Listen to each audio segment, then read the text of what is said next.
Welcome into Overtime, presented by McDonald's. Along with Brock Netter, I'm Dewey Dailey. As we bring you into today's episode, Brock, Week 5 is just a couple days away. Week 4 is now behind us. It was a fun week, and Week 5 should be even better as we reach the halfway point of this high school football season. I know we talked about it in the last episode, but it's hard to believe we're already at the halfway point through. I know volleyball, or I think it was, volleyball still has a little bit to go before the halfway point, but for football, we're right there for the regular season. Yeah, no kidding. I mean, it really sneaks upon you. So the Friday Night Lights, I mean, they are something. They are something, and saying that we're in Week 5 is bizarre. I can remember being at Portsmouth at Valley just literally less than a month ago, and we're already here in Week 5. So competition is heating up, and some conference titles. They're going to be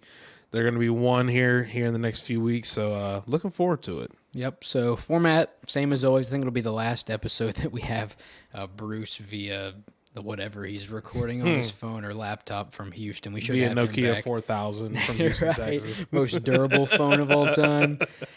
So we'll have some football some football reviews from Week 4. We'll go over 4 impact players from the previous week, and then I think we have 4 or 5 previews for Week 5. So it should be a fun episode on here at SOSA Overtime. So first game was Eastern at Notre Dame. It was played at Spartan Municipal Stadium, which is my first time being there, and it's definitely a unique experience down there. I mean, there's not, I other than like I know Jackson, they have kind of the concessions under the bleachers like a standard stadium would. I can't think of any others that I've been to that are like that. I don't know if you have locally. I don't know if maybe Ironton. I know they have the overhang, but I don't know if there's anything underneath that or not. I don't think so. But yeah, definitely one of the cooler. It's definitely. I mean, it's an Ohio historical site. I mean, that's kind of all you need to know about it. No, I mean it's like they have like the sign and everything, so it's like an official like historical site. There's not very many like still in use places that have something like that. So it's definitely a cool place. It was the last non-league game for Eastern. They start league play this upcoming week with Waterford. Now they're in the other half of the TVC. Yeah, the TVC Hawking. With like Belpre, obviously Waterford in there. Trimble, right? I can't remember all the teams in there, but I think like Miller's in there as well, or something like that. But Eastern remains undefeated. They advance to 4-0. It was a pretty tough game for them, though. They win 42-26. During the game, they lose both of their starting running backs and 3 starting linebackers. Does Eastern or Notre Dame? For Eastern. Oh, my Lord. It's for Eastern, who still ended up winning. And they still won by 16. Right. That's so we don't impressive. have any. Well, I do have a couple official statistics, but for Cooper Barnett, did have 1 passing touchdown, technically listed as their tight end, but has, at least going into the game, had the same, and I think he had more passing attempts in that game. So as of now, I think he has more passing attempts than their listed quarterback, which is pretty interesting. Tyler Hill, he was 3rd on the depth chart going into the game at running back. You lose both of your starters in Riley Barrett and Gavin Smith. It doesn't end up mattering too much for them. He has 21 carries, 300 yards, and 4 touchdowns. 300? 3 big ones. Oh, my We'll get into that a God. little later as well. Wow. 4 touchdowns, and Traven Rimbert also had 60 yards on the ground and a score for the Eagles. Now, for Notre Dame, they fall to 3-1. I know before this episode we talked how Eastern's like 7th in D7 or something. Yeah, the latest poll just came out on Monday, and they're ranked like number 7 Right. in all of Division 7. Right, and Notre Dame is also, they're in the same, both D7, I would Yeah, assume. they're both D7 teams. I got to say, for Notre Dame, I think they had 21 or 22 players dressed. So not very large rosters. And even for Eastern, who had, I think, 33, I mean, you lose 5 players, now you're under 30. Yeah, that's huge. And yeah, we already mentioned the 2 starting running backs in Smith and Barrett. For Notre Dame, no official statistics, although Kevin Kingery had 2 touchdown passes, one to Chris Piccolo and one to Luke Cassidy. and also had he had 3 total passing touchdowns. He had a 55-yard screen pass to tailback Jordan Davis, who I didn't realize this before the game, but their head coach Buster Davis was a former NFL draft pick. He's third round. Unit. I did not know that at all. It's like I'm prepping for the game, and it's like there's almost more stuff not related to the actual game. Like, because, I can talk about the stadium, talk about this guy who was like I think he was first team all ACC in like 06. Oh, yeah, Florida He's State a third round pick. Oh, yeah. I mean, big old Seminole. right. I think he's from Daytona Beach, and I don't know how far Tallahassee is from Daytona Beach, but I'm guessing it's not too far. I want to say they're on the opposite sides of Florida. Oh, are they? Because I know that Tallahassee is kind of like more north, and I think Daytona's is like Daytona's pretty deep. I think. Daytona's on like the southeast side, I think.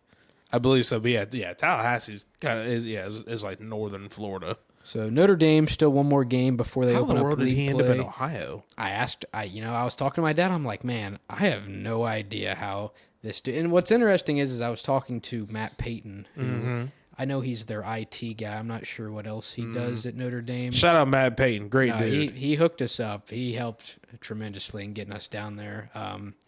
He was talking about how Coach Davis was asking for the live stream link for his family to watch. So I assume most of his family is still down there. So it'd be interesting to see what led him up to Portsmouth, Ohio. I mean, he was a third-round draft pick for Detroit, so therefore he was already in Michigan. So he got signed a couple other places as well. I can't remember. I think it was like 4 or 5 teams he played for. I think he was there in the NFL for 5 years, maybe. Probably. So, And I was in Portsmouth, Ohio. What are the odds? I mean, even with the loss, Notre Dame still aspirations to win the SOC one. I'd say it's still up for grabs. I'm drawing a blank on who is in the SOC one right now. I know Green's in there. Yeah, Green, Eastern Beaver. So I think there's 6 total. So yeah, is there? Northwest was in it, but now they're in the SOC too. Man, I am drawing a huge blank on the I SOC was too. one. East. Oh, yeah, and Sideville East. Yeah. Portsmouth Clay doesn't have football. No, Clay doesn't have football. There's one more. Why can I not think of who it is? Green, Notre Dame, East, Eastern. I really can't think of who it is. I'm drawing a blank. Oh my god, it'll come to me here shortly. I know it will. We'll get back to that if it comes to either one of us. But nonetheless, gracious. Notre Dame drops to 3-1. We're not off to a great start, folks. Still big aspirations in the SOC one. So we'll send it to John, who has the review for Portsmouth and Rock Hill, which, as many games have come down to so far for us this year, came down to a failed 2-point conversion attempt off of, I think it was Rock Hill scored, like, I don't know if there were a couple seconds left or if it was the last play of the game or what, but came down to that final play and still haven't had one succeed. I haven't had a game end on a successful 2-point conversion. They've all been on failed 2-point conversions. So we'll see if the second half of the season gives us any 2-point conversions that are actually in favor of the team on offense or not. But John will have that game. There was an instant classic on Friday night, an overtime game for the second straight week for Portsmouth, but this time they're able to hang on to knock off Rock Hill 28-27. Scoring started for Rock Hill when Levi Giles went 56 yards for a score, but before Colin Perry had a 27-yard touchdown catch from Cameron Williams. Once again, Williams only a freshman, and we were tied at 7 going into the half. Perry and Williams connected again to start the third quarter before Blake Porter ran in from 11 yards out for the Redmen, and then Giles with his second score of the game, and then he added the 2 points to make it 21-14. Rock Hill going into the fourth quarter. Then in the fourth, late with only 2:24 to play, Cameron Williams leads a drive down the field. Goes in from 9 yards out on a scramble. Zach Roth with the PAT, which is, he was a all-district performer last year as a kicker. I would assume he will be again this year. It's a big time to have a kicker be that consistent as Roth is. They go to overtime. Roth actually puts through the game-winning point after Cameron Williams goes for the 2-yard run.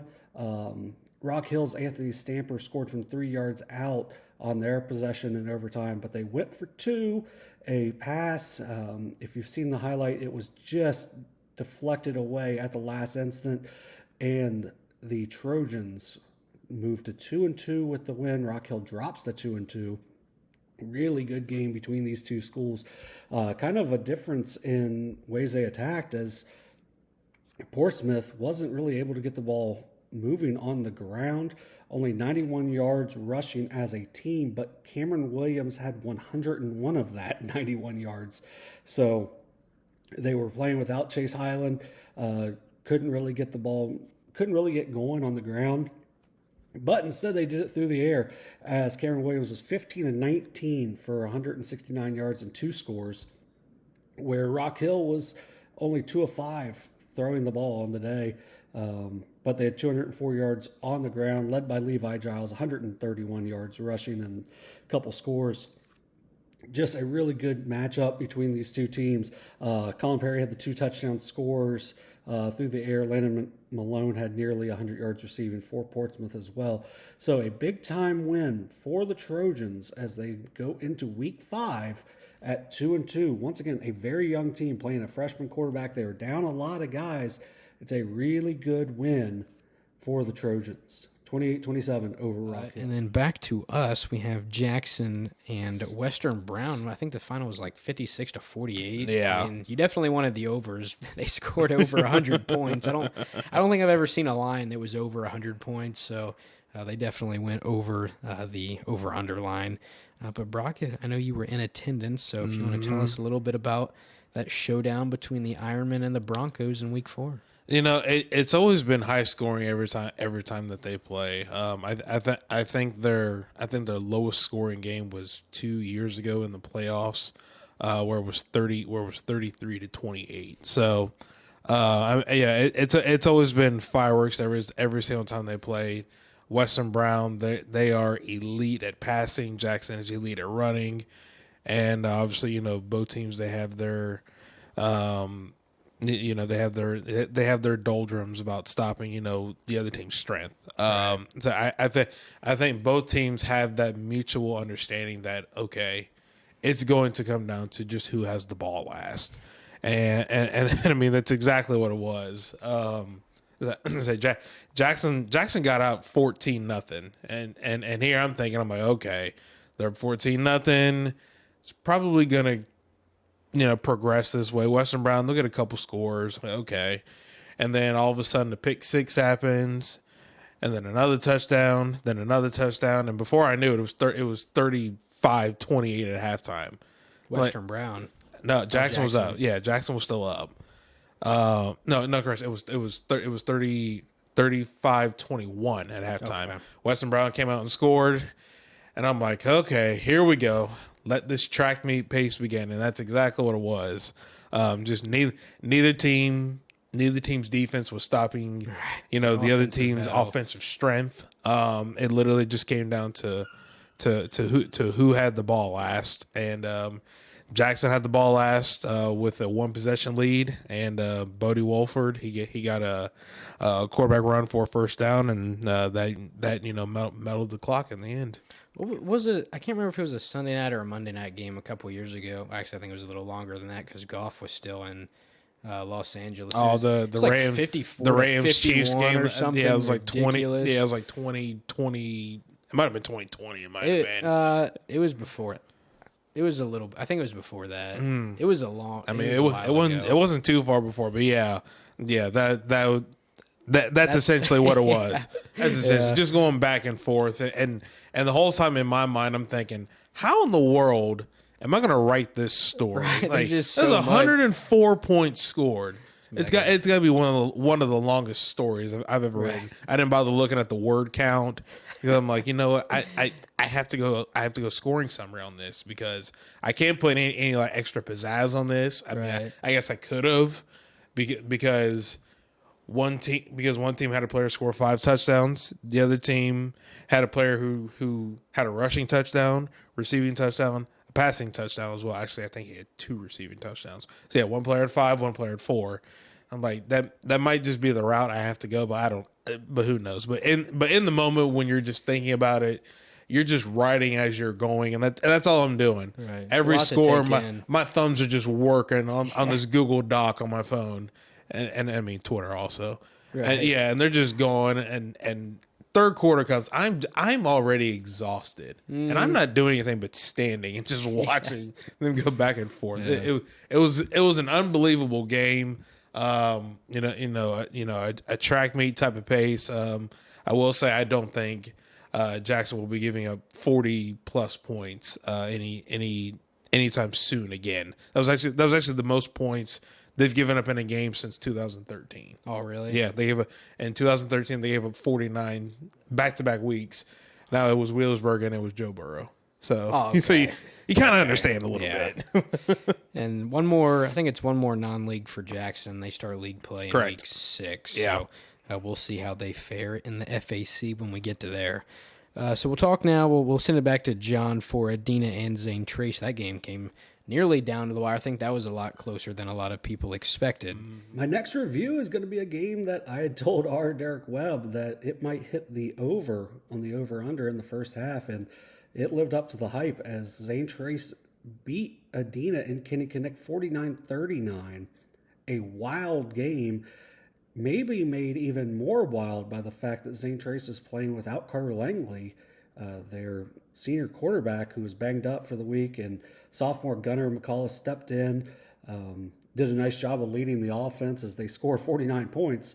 Can't have too much negative to say there. He had 83 yards on the ground, 167 through the air, and a couple of scores. On the ground for Zane Trace was led by Blake Phillips. He had 18 rushes, 97 yards, 3 scores. The receiving touchdowns were Jaden Higgins with a score and Silas Stewart with another score as well. The big play of the game, and this was something as I'm watching on the Zane Trace YouTube, I texted Derek, I said, they really lined it up for a 48-yard field goal.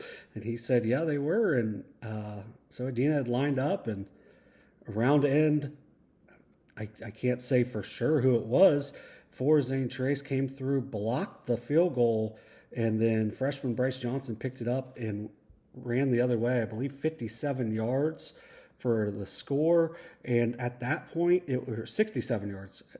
For the score. At that point, it was a tight game, and then that just blew it wide open. And then, it was just back and forth. Torelli Ward has been a huge pickup for Adena. He's done a really good job for them, doing it in through the air and on the ground. Nate Dreitzler had over 100 yards rushing, 3 scores there. Lucas King, only a sophomore, does a good job running the show for them out there at Adena. A lot of points between these two schools. Aiden Dunn is a player that maybe because he didn't score doesn't really get talked about in this game, but he did have a punt return touchdown. But in the game, Aiden Dunn had, let me find the exact number, 223 yards total. Yardage was 62 through the air, 87 on kickoff returns, and 74 on punt returns. Also had a pass defense. Defensively did a really good job overall for the Pioneers. 49-39, an absolute shootout in Kinnikinnick. The only thing I'll say is they've got to tighten up that defense moving forward, as they've got Piketon in a big-time matchup on Friday night down at Piketon. Piketon likes to get the ball out and go. They can put up points like crazy too, like Adena. I think they've got a little bit better defense, so that one could be a really interesting matchup. And hopefully Carter Langley's back for that. If not, it's a good thing they have a capable backup in Gunnar McCullough. Once again, Zane Trace 49, Adena 39. But we'll talk impact players now.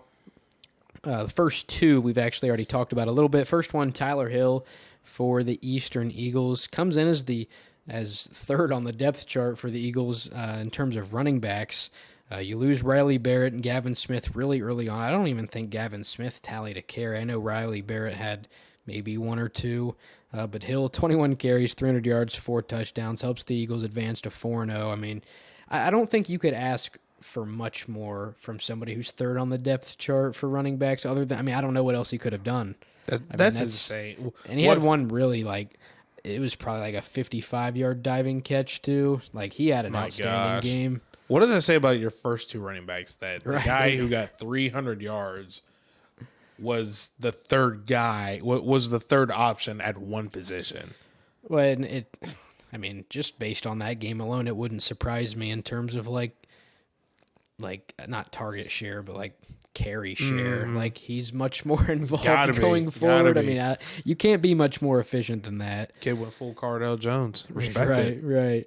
And then another impact player we just got. Well, actually, we'll get to him in a minute. Rocky Jones for Washington Courthouse. One of the we talk a lot about players that are very versatile. Do it through the air, do it receiving, do it on the ground. Rocky Jones is one of those guys. 19 carries, 105 yards, 2 touchdowns, along with 4 catches for 119 yards and a touchdown. Also had an interception on defense and that was en route to a 48-18 win over Buckeye Valley. So I think Courthouse is now either 2-2 or 3-1. I can't remember off the top of my head. I believe that makes them 2-2. Because I know they lost. They lost to London, right? And I think they lost week 3, but I can't quite remember. Yeah, I can't remember. I know they beat. No. This makes them 2-1. This makes them 3-1. Okay, yeah. That's what I thought. Yeah, that's what I thought, but I wasn't sure. Win.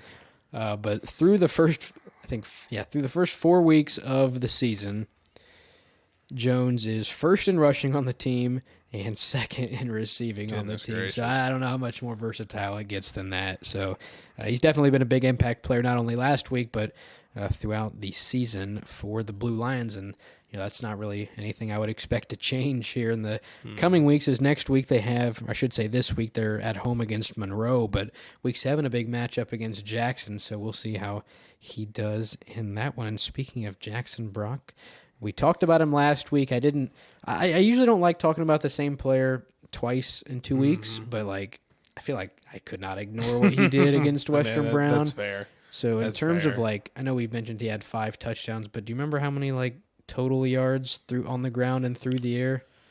So I know it was 252 on the ground or something. He had 252 on the ground. Cade Wolford, by the way. He had 252 on the ground. He didn't have any receiving. Oh, he didn't have any receiving yards? He had no receiving yards at all. Matter of fact, they only completed 2 passes, I believe, 2 or 3 passes. But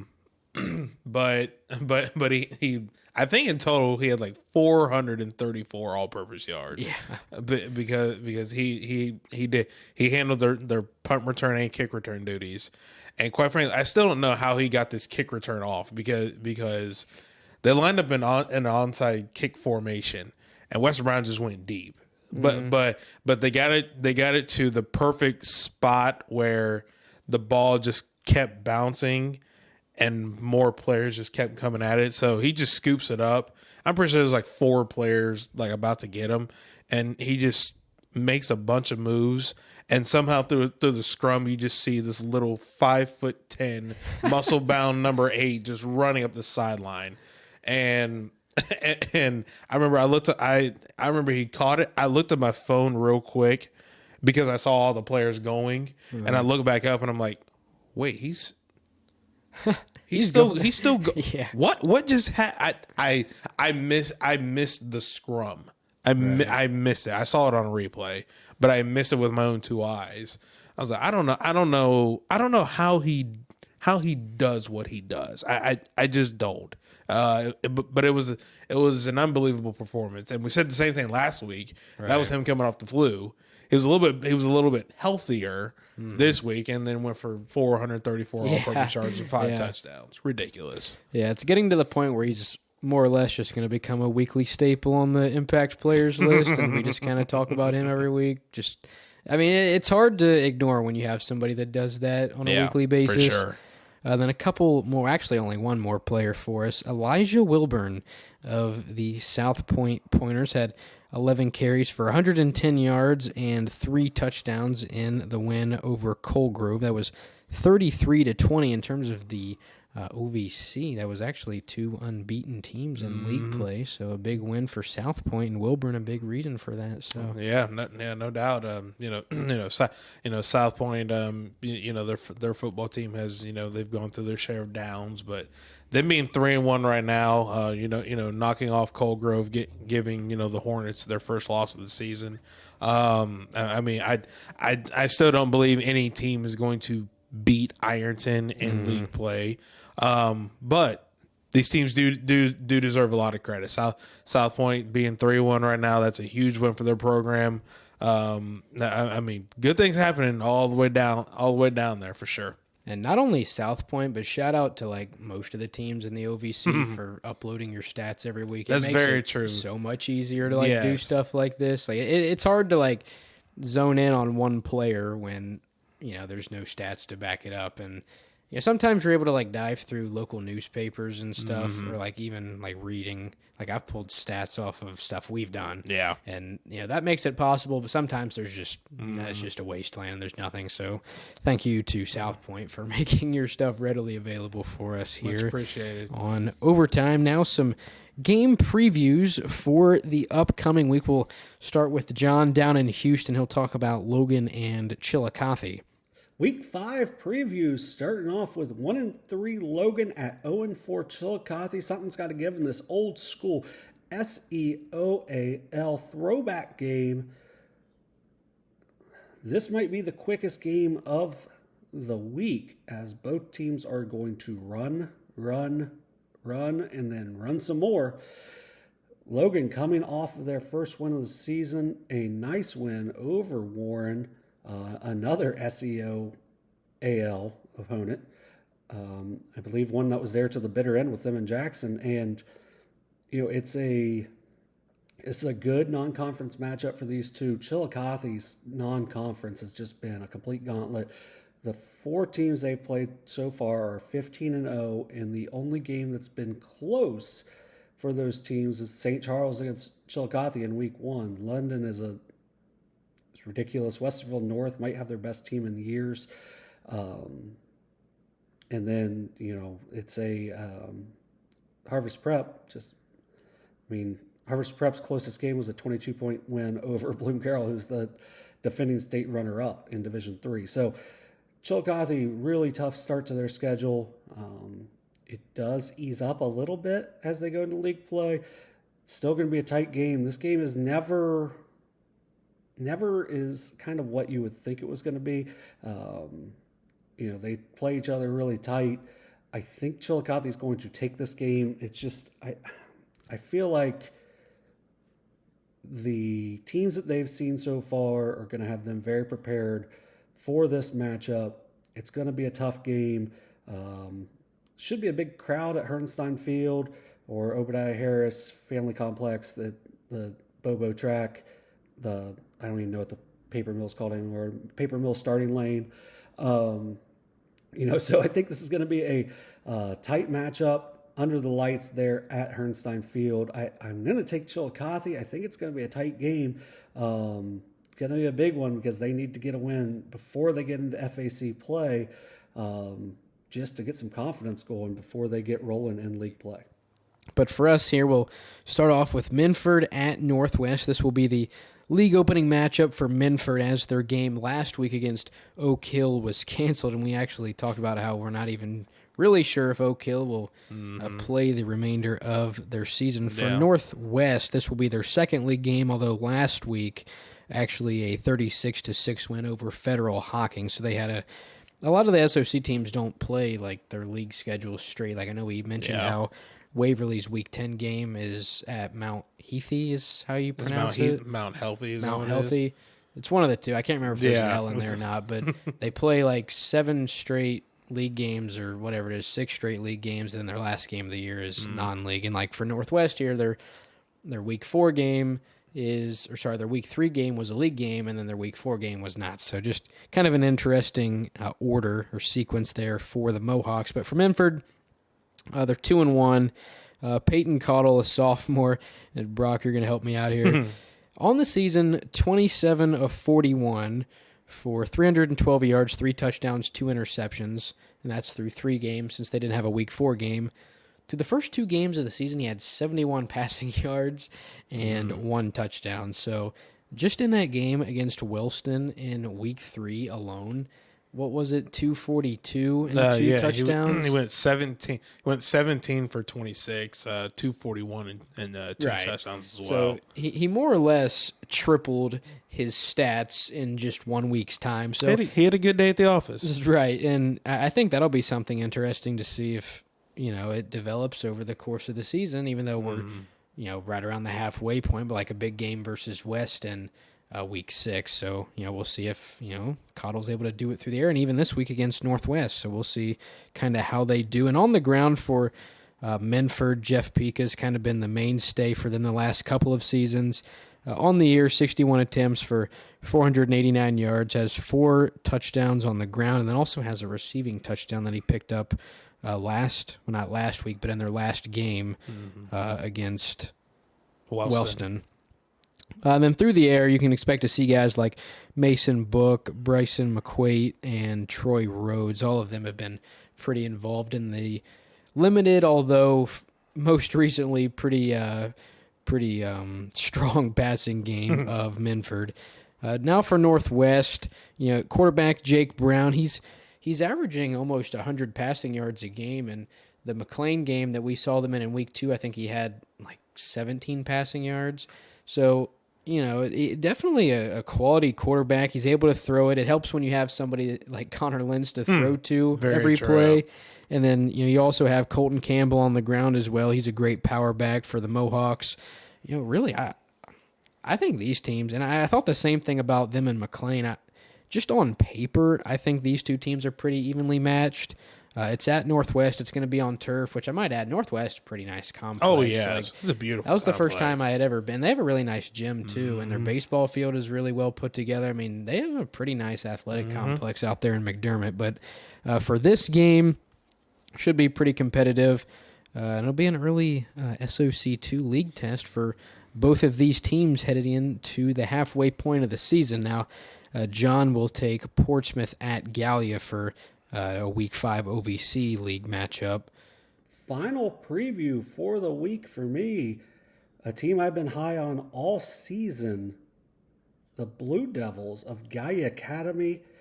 They're in my top 5 of the power rankings. They have been throughout. They will host the Portsmouth Trojans coming off a big win over Rock Hill. For Gallia, they're led by the Shamblins with Hudson and Hunter Shamblin in the backfield. Kenyon Franklin, another really good athlete. They've done a really good job so far. 39-0, 30-0, 42-12, 47-21 are their finals so far. They've beat who's in front of them. They've taken care of business. They've been very impressive along the way. I don't think that stops here in Week 5. I think Portsmouth is a little too banged up at this point in time. Cameron Williams, though, 100 yards rushing, over 150 yards passing in Week 4, including some big-time plays down the stretch for them, is really evolving. But they're very beat up.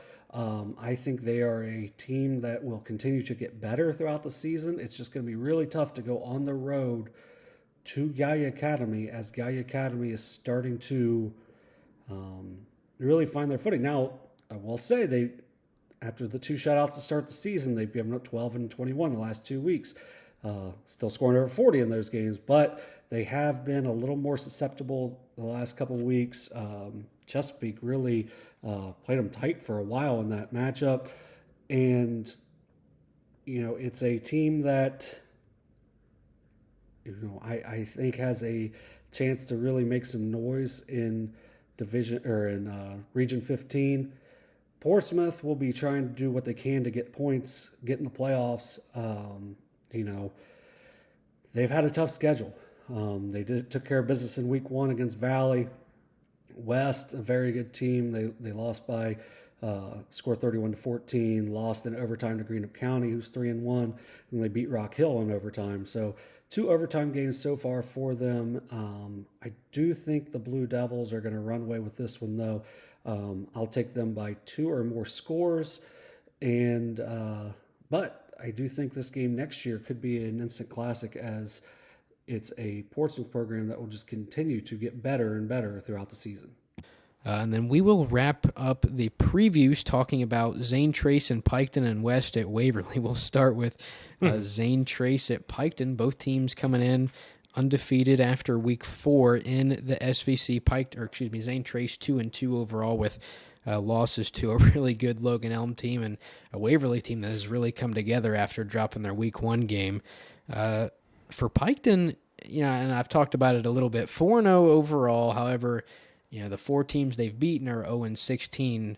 They have records altogether that are 0-16. So this will be not only the first league test for this Piketon team, but just the first overall test, in my opinion, for this Piketon team, who has been pretty impressive. I know you've seen them once or twice, so Piketon pretty impressive through the first 4 weeks. Yeah, absolutely. I mean, they know who they are. They have their identity, and just week after week, they just continue to build their confidence. Build upon what they've been able to accomplish so far. But this will be a huge test for them.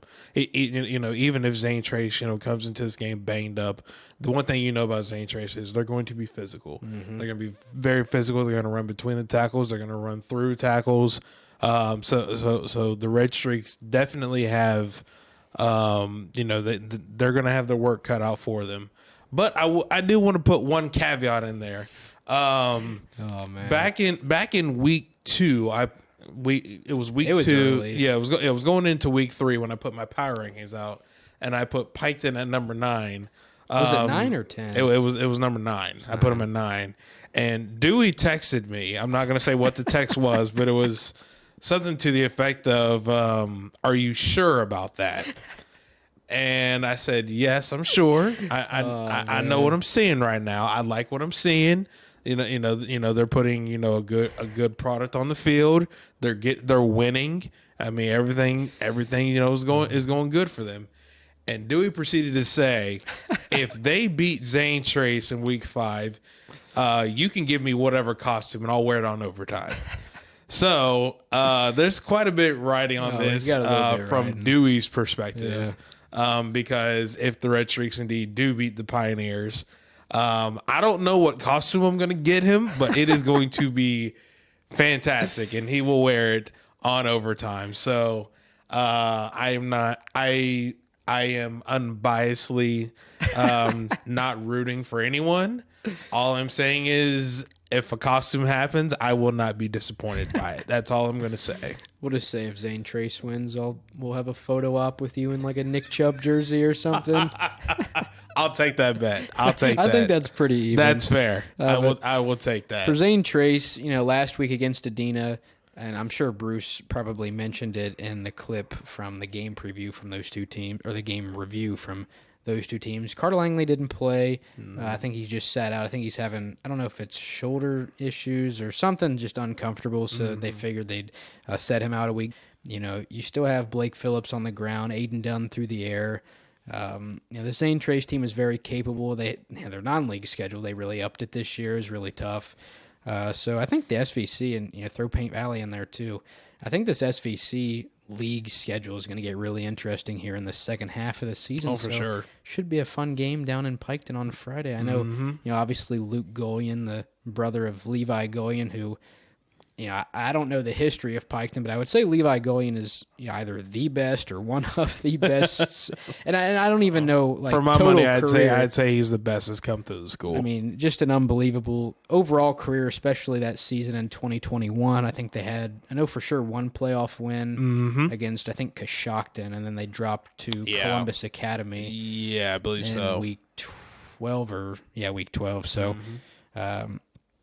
some guys outside. I know Brent McGuire, one of the receivers. Buddy Wilson, a good back on the ground. I can't think off the top of my head any other. Mason Thacker. Wade Fowd as well.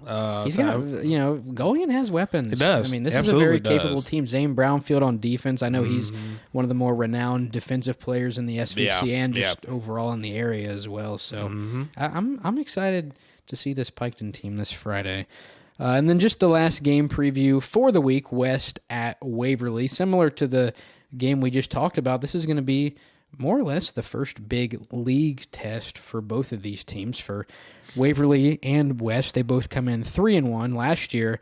For West winning the league last year, and I think most people in Waverly would say last year could be considered as kind of a down year for them. And like the grand scheme of things and like their typical records, I think they finished 5-6 after the loss to Cincinnati, Wyoming in the playoffs. But coming off of last week, West, 49-10 win at Wellston. On the season, we've seen Cole Tipton kind of transition into that quarterback role, although instead of forcing him to throw to a similar degree that Irwin was throwing to last year, they kind of brought down the passes a little bit, and they've kind of upped the run game. So Cole Tipton, only 23 pass attempts, however, 14 completions, 291 yards, and 3 touchdowns. Mason Parker having a great year for the Senators, 59 carries, 697 yards, and 8 touchdowns. And Jeffrey Bishop, technically listed as a wide receiver, although he's been about as versatile as it gets. 30 carries, 217 yards, 5 touchdowns, 10 catches, 250 yards, and 4 touchdowns. So 9 total touchdowns for Bishop. Not bad. On the season. For Waverly, they come in at 4-1, or excuse me, 3-1. I don't know why I wrote down 4-1, but they come down. Foreshadowing over here, Dewey? I don't know. I mean, I had West at 3-1, so I'm not foreshadowing. I mean, if I would have wrote down 3-2, then maybe I was, coming from the future. But Waverly 3-1, 1-0 in the league after the win over. I can't even remember who they played in the league now. I'm drawing a blank, but they did have a league game. It wasn't Oak Hill because that would have been their game here in a couple weeks. It was Valley. Oh, it was 48-8 over Lucasville Valley. I wrote it. Man, I wrote it down on my paper. I just didn't. It was just the next line down. If I would have just kept reading, I would have saw it. Oh god, it's been a long day. I'm sorry. 48-8 over Lucasville Valley.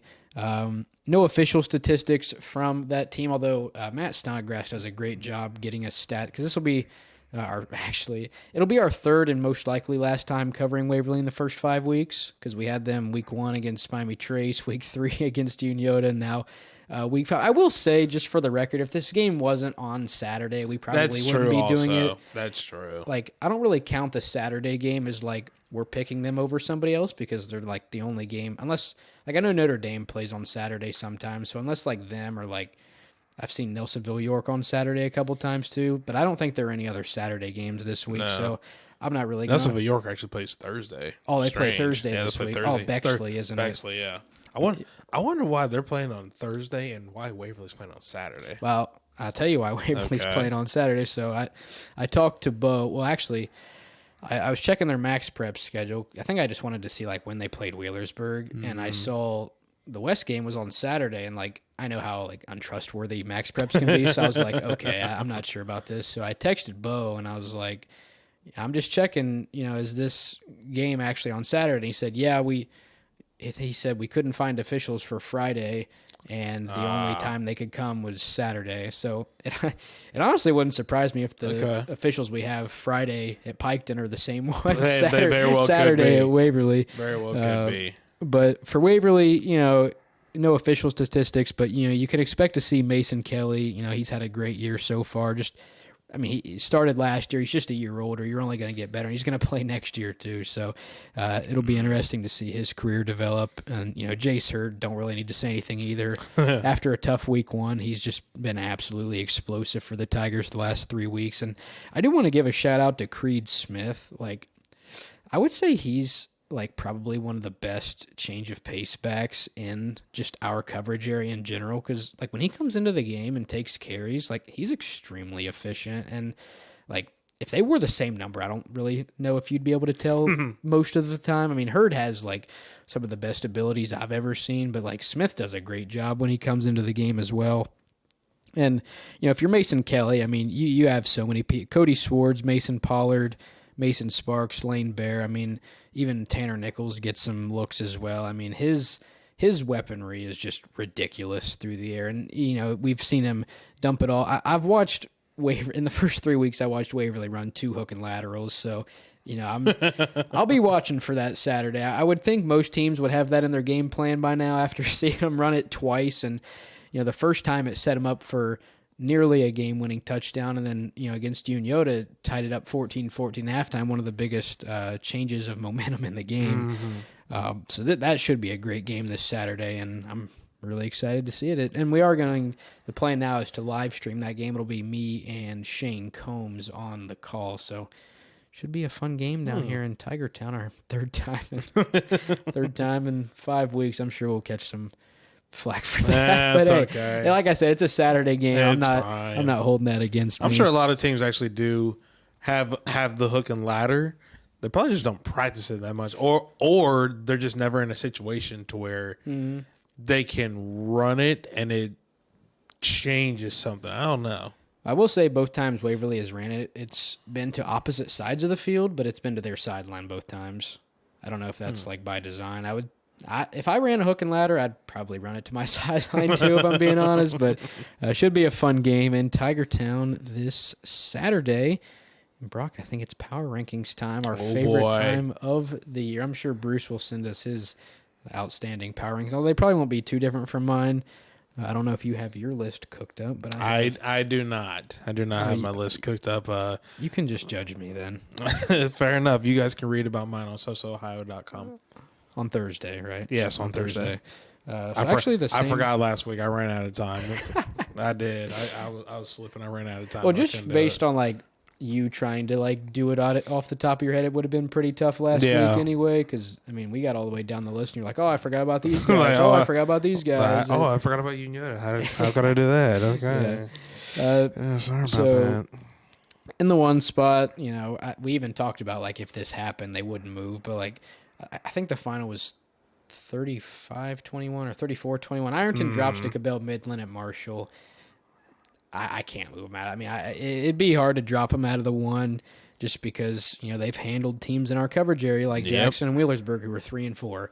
So, like, they would almost have – now, if they lost this week, maybe I would think about it. But they would almost have – if they lost this week, then yeah, sure. Maybe I got to move them. They would, in my opinion, for, like, a guaranteed drop out of one, they would have to probably lose to an OVC team. Mm-hmm. Most likely. If they lost this week, I'm not sure who's on their schedule, but I think they have – they might start league play this week, actually. Yeah. Like, they already started with Fairland. They're back in league play this week, I'm not sure who they play, but definitely now in OVC play, if they were to drop another one, would definitely see my number 2 team, who's actually different from last week.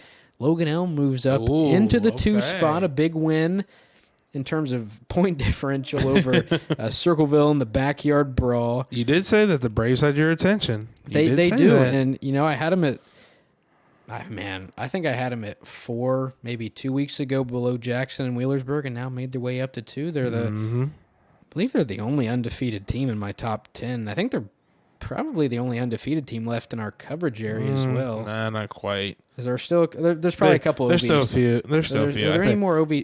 Gallia's undefeated. I think Gallia's 4-0. I don't know. Chesapeake was. I know they're not. Chesapeake was, but they lost. So Gallia, Logan Elm, Bloom Carroll. No, Bloom Carroll lost week 1 too. Piketon. Yeah, Piketon. Yeah, they're still undefeated. Technically, I guess from a record perspective, Nelsonville, York undefeated. No, they lost to Trumbo opening week. Gallia's actually leading the OVC. They're undefeated. Technically, from 1-0 in league play. I'm assuming 1-0 league play, 4-0 overall. Yeah. I mean, Ironton's 3-1, 1-0. Just saying. Yeah. That's all I'm saying. Nothing more, nothing less. In the 3 spot, I know we talked about.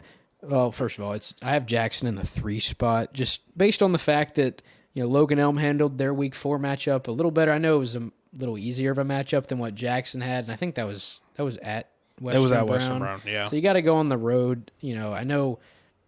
The Washington Courthouse, and we talked about how Western Brown had some injuries against Washington Courthouse, but Washington Courthouse, a team who I would say Jackson is probably a couple scores better than maybe. That'll be an interesting matchup. I think we said that's a week 7 game. Yeah, I believe so. But just based on the point differential, I just thought, Logan Elm maybe earned the 2 spot a little bit. They're still undefeated. Okay. but a majority of my list has stayed the same until you get to the very bottom. Wheelersburg in the 4, Gallia in the 5, Waverly 6, Fairland 7, and then West 8. Unota stays at 9. Notre Dame loses to Eastern. They drop out of the 10 spot. I slide in Paint Valley, who is 3-1. It was between Paint Valley and Piketon. I know Piketon's undefeated, but just the fact that they haven't beat anybody with a win yet is kind of the deciding factor. Okay, that's I'll fair. tell you what, if they beat Zane Trace, well, by the time this comes out, it'll be by the time they beat Zane Trace tomorrow. When we're recording this, it'll be, it's still 4 days away. But if they beat Zane Trace, I would probably move them up to potentially 8. Right now, I have them at 11, and it's just based on the fact on the outside. It's Okay, it's Paint Valley's win over McLean was kind of a big deal for me. Okay. I think McLean, I can't remember who all they've beaten. They beat Southeastern, they beat Blanchester, and they beat Adena. McLean. Oh, you're talking about Paint Valley? Yes. Okay. Yeah. Now Paint Valley lost. They lost to West Jefferson. Lost to West Jefferson, who's pretty good. They're a Division 6 powerhouse. Right. So yeah. I just think Paint Valley has had, although one less overall win, I think they've had more quality. I think their 3 wins are a little more of quality than Piketon's had. That's fair. Okay. You look at Oak Hill, and it's we're not even sure if. Yeah. We're not really sure what's going on. They're probably not going to Oak finish Hill. the season after Friday. They're probably not going to. But I mean, Piketon, just a phenomenal chance this weekend to prove themselves to not only the SVC, but just Piketon's probably D5 or 6. Yeah, they're D5. So just a win over Zane Trace, that would be some serious playoff points as well. I haven't checked the Drew Pasture Fantastic 50 line on that yet. I would assume Zane Trace is probably favored by 1 or 2 maybe, but I'll have to check after the taping to see. But yeah, that'll... Once again, Ironton, Logan Elm, Jackson, Wheelersburg, Gallia, Waverly, Fairland, Portsmouth West, Unota, Paint Valley. My power rankings after week 4 have not changed a whole lot. Ironton, I know they lost to Cable Midland on Saturday, but I still have them at the top at number 1. Logan Elm at number 2, just continue to impress every week. Another Ironton slip, and I will be okay putting Logan Elm at that 1 spot, as they've still got some work to do before they got Bloom Carroll. But as of now, they have taken care of business every step along the way and been really impressive in doing so. Jackson at 3, Gallia Academy at 4 for me, Wheelersburg at 5.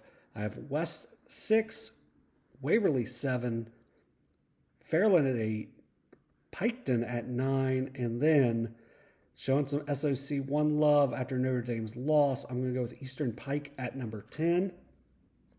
Now we got 6 versus 7 coming up this week on Saturday night with West and Waverly. Could see some movement there. Piketon taking on Zane Trace. Could see some movement there, win or lose, as their schedule has not been strong so far. But you can only beat who's on your schedule, and they've done so emphatically so far.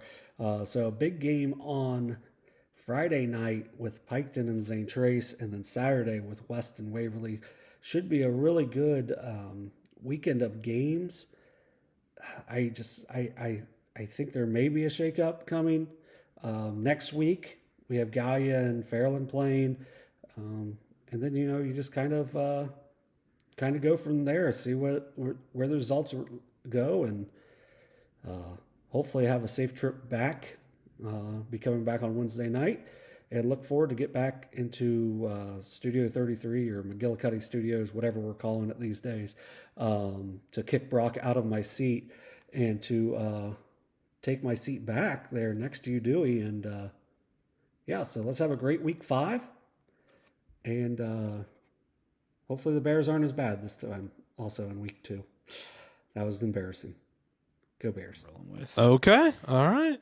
Yeah. Dewey Dailey's top 10, folks. Am I leaving anybody out that, other than Piketon, am I leaving anybody out that you might have in your top 10? Or maybe, I know you had Unota a little bit higher than 9. I did. But I know you had, I think when Unota was still undefeated, I only had them at 5 or 6. Because I've had them below Fairland and like Ironton, Logan Elm, Jackson, Wheelersburg the Yeah. entire time. I left Gallia out week 1, so I'm not sure how It's okay. how meaningful It's mine okay. really are, but I did the same thing. It's okay. it is a-okay. I don't the OVC deserves some love. That's all I'm gonna say. They deserve some love with having 5 teams that have 3 wins or more so far. I mean, Colegrove, Chesapeake, South Point, Ironton, Gallia, Fairland, so 6 teams. I have 3 OVC in my top 10, 3 OVC in my top 7. Oh, absolutely. So they deserve some love. Vinton County, so they deserve some love as well. I mean, their only loss being to Unota on a blocked extra point. I mean, since then, they've beaten Trimble, Circleville, and Meg. So, I mean, maybe not in terms of records. The greatest competition. Actually, matter of fact, I think Trimble's the only team that has a win. Vinton County probably. Yeah. I haven't looked at the TVC. They probably have a pretty good chance to win. Yeah, they do. I mean, Nelsonville is pretty much going to be their only Well, competition. you said Nelsonville lost to Trimble. Nelsonville lost to Trimble, which I'm still trying to figure out handled him how exactly that happened. But I mean, that it's going to be Vinton County, Nelsonville for the TVC. That's an October 13th matchup at Nelsonville, which I'll go to that one. I'm excited for that one. Speaking of Nelsonville, like I was looking at it, like Bexley just completely jacked the Lions logo. Like, well, to be fair, most high school teams do that. Well, right. Okay. Most. I'm just going to get like real critical here for a second. All right. Unota got whacked for having the Miami logo. And there are so many other schools. Didn't they get a cease and desist letter? Yeah. That's what I thought. And like their logo now, I like it. I mean, it's a fine logo. I mean, it's right here, but like I'm trying to think of some off the top of my head, but like there are so many schools. Granville. And I know they're not in our coverage area. That is literally Georgia and Green Bay's logo. They completely jacked that. Like, it's so obvious. McLean has the Milwaukee Brewers M. Yeah. Man, I can't think. Man, I used to have a ton that.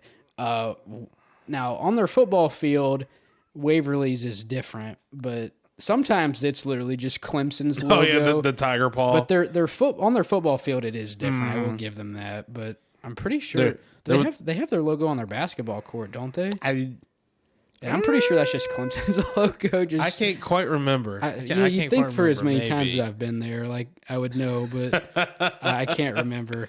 Like, well, Wilson, theirs was the Toledo Rockets. It was it was the same thing, and then they are the Golden Rockets. I think they got a cease and desist letter as well. It's kind of bizarre to think that these colleges are actually. I'm not gonna say that they're looking, because I don't think they're actively looking for it. Mm-hmm. But when they see it, they're like, oh, we got to tell them to stop. Right. like that's your biggest worry is that's happening. High school using your logo. There's another. I think Colegrove maybe I could be wrong about this. I think Colegrove has the Cincinnati Reds C. I mean, and the Bears and the Reds have nearly the same logo. It's 100%. A little different, but it's like so close. That, I mean, even like we already talked about Georgia and Green Bay is like just the same. It's just different. And like I think Grambling is like the exact same logo. Like so many teams are so uncreative. Like just like go to your digital. Like there's got to be like somebody in like whether it's like an art class or a digital art class that can like just get creative for a little bit. And I mean there could be, but for all we know, people in their respective communities will probably have an uproar. For all I know, people get mad when coaches wear gray. I'm serious. It happens all the time. Like it. How does them wearing a different color? How does that affect how you go about your day? I have never seen a coach wear a different color and thought to myself, I can't go about my day anymore. It's like a bunch of, usually it's like the coordinators in college. Well, like for Ohio State, they wear green. I think green and light blue, and then I think maybe purple. Something like that. And I don't know if you saw the video of Texas's coordinators, but they were like holding up like black backdrops behind them, like behind they had people that were holding black backdrops behind the coordinator, so they were easier to see on the sideline. That's smart. No, like I'd never seen that before. And they were like 10 foot backdrops. Like they were probably a little bigger than they needed to be, but I mean everything's bigger in Texas. You got to make sure you see the signal. Exactly. You got to make sure you see the signal. And I mean, to be fair, they beat Alabama, so it worked. Right. Yeah. Big game for Quinn Ewers. Although we're not going to talk about Quinn Ewers around here just because of everything that went down there. Used us for money and then left, but it's all right. It's okay. Hey, as long as they make the college football playoff and cash in my bet, I'm good. Oh, did you put 100% I did. For 4 teams, 100% I did. Ohio State, Georgia. Something's got to hit. Ohio State, Georgia, Texas, and Washington. 100% I did. Washington. All right. Absolutely. Washington Michael probably the Penix lowest Jr., odds. the lefty. The lefty. I'm a believer, although I will say the Pac-12 is very, very loaded this year. USC, Oregon, Utah, Washington, and you got to throw in Coach Prime, Deion Sanders, and the Colorado Buffaloes. Impressive. I mean, I'm just saying, but if my bet cashes, I get $1,000. So I'm going to take it. All right. Well, I think that's about all we have. I know John will send in his power rankings, or at least he should. I can't really control what he does, but unless you have anything else to mention or talk about for the upcoming Week 5 or any other anything else that grinds your gears about the professional sports, but I just had to get that off my chest. That's fair. I get that. I mean, hey, we all have things that we got to get off our chest every once in a while. The only difference is we just do it on the platform that everyone can see. So hey, we will take it. Another episode in the books. This is gonna be a great week of sports coming up.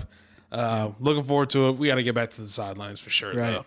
Right. Week 5, just a couple days away. When you guys see this, it'll be tomorrow, but for now it's, for us at least, 5 days away. I will say, before we sign off, my schedule, like once football season starts, is just so nice. The only days without football is Tuesday and Wednesday. That's true. Thursday night football, Friday night football, college Saturday, NFL Sunday and Monday. Just got to get through Tuesday and Wednesday. There's got to be like arena football or like something entertaining on. You know what I mean? I don't know if you need arena football. I don't know about that one. I don't know. Arena Arena football was fun. I did go to a Destroyers game back in like 2006 when they were here. I did do that. It was a lot of fun. I will say that. It definitely brings a new aspect in the game when the sideline is just a wall. Oh, for sure. But also at the same point, playoff baseball is coming. Right. So hopefully, I ain't watching it unless we have a Red October. But what? You're not gonna watch any of it? Not a fan. Come on, man. If it's not a Red October, best time. If it's not a Red October, I'm not watching. We haven't had a Red October in years. 2020, that counts. No, that doesn't. It counts. That was 60 games. We didn't score a run. Exactly. That's why. 2013, the last actual time, and that's when Johnny Cueto got shook in Pittsburgh and dropped the baseball, and then Russell, I think it was Russell Martin. It was Russell Martin. Took him deep, and that was about all she wrote. And then, 2012, Buster Posey. We're not going to talk about that. I'm still hurt. I'm still hurt by that. God, being a Reds fan is tough. I'm still hurt by that one because I was sitting in class. I'll never forget this. We're already on the subject. Might as well talk about it. I was sitting in class at Columbus State. I was in my communications class. In 2012? Yeah, 2012. And I was on my laptop. I was watching the game cast. Okay, because I was watching the game cast because good student. I was trying to pay attention, even though I was watching the game cast. Wasn't focused on what the professor said. But anyway, so it was 2-2, and I'm like, okay, listening, watching my computer, listening, look down, 6-2. I walked out of class. No, swear I did. I walked out of class. I packed my stuff. I left. I was hurt. I drove back home. It's just the worst part about it is how you go on the road and look impressive in 2 games in San Fran and then just come home and just fall apart. Well, we would have won if Scott Rowland didn't bobble that ball at third base in the 8th inning. I mean, we would. I think the Giants won the World Series that year. I know. That's the best Reds team they've had since 1990. Best Reds teams 1990, 2012. Literally no doubt in my mind, unless there was like a team in like the later 90s when I wasn't alive yet, because I know the early 2000s they weren't very good when Casey was there and everything. They were struggling for a while. They were struggling for a while. They brought a lot of people back with that 2010 division title. They did bring a lot of people back, winning it again a couple years later, or were they with? Yeah, won it again a couple years later. 2012. Yeah, man, they ain't won it since. It's depressing. It's okay. There's 2.5 weeks left. They still got a chance for a wild card spot. They're running out of gas. I know they are. We got stuff talking. They're about running out of everything. Yeah, it doesn't help. Man, this has just turned into a Cincinnati Reds podcast. This really did. This really did.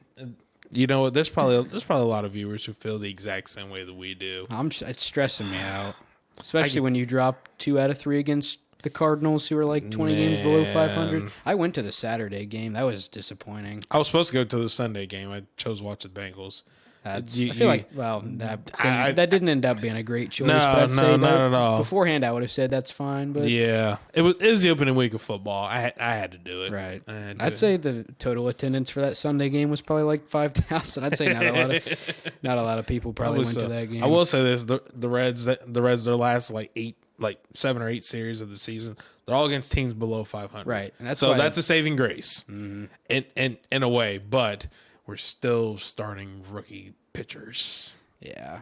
Our whole team's rookies. And whole team is rookies. And it's September. Right. And we're still active. No, our whole team, and we're small market. We have about a 5-year window to make something happen here.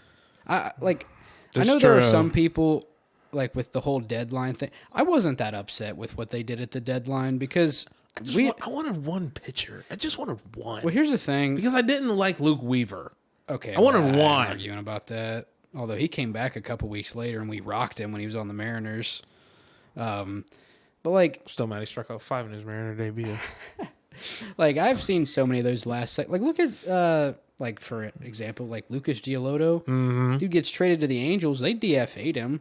I mean, the Angels actually just folded their franchise for going all in. I'm okay. There are some people that'll say because in my opinion, I think we're a year ahead of schedule. I don't think we were even supposed to be probably contenders 3 years this year. ahead of schedule. But there are also people that are will take that argument and say, well, that doesn't matter. When you got a chance, you got to go all in. Well, when you're small market, you literally can't do that, or you will throw your entire if we go all in this year, then that takes our window from 5 to 6 years to next year. to 2 to 3. Yeah. I'm just so tired of seeing the Reds lose that I would take. Now, I'll be the first to say I would take a World Series and then 15 straight seasons of losing seasons. But that's for just sure. Because the Reds have been bad my entire life. You wouldn't hear me be years. quiet about that World Series. No, it's no different than the Boston Celtics with their 08 title. They don't stop talking about it. Right. Or look at the Royals. I mean, they won and they've been awful. I mean, they were okay a couple years after, but they're good. I mean, you're right. I mean, I just need a World Series once every 15 or 20 years and I'm good, but as of now, we're just looking for winning seasons, so yeah, I think we've had enough Reds talk. We went way off the rails, but for those that are still watching at this point, we sincerely appreciate it. And we're sure you probably feel the same way that we do on some of these subjects. Yeah, if it catches enough traction, we'll just start a side podcast. Just Ohio professional, not even just professional. We'll just talk all sports. We'll roll with it. All right. Well, week 5, just one day away. It should be a fun one. But for now, that is all we have on this episode of SOSA Overtime, presented by McDonald's.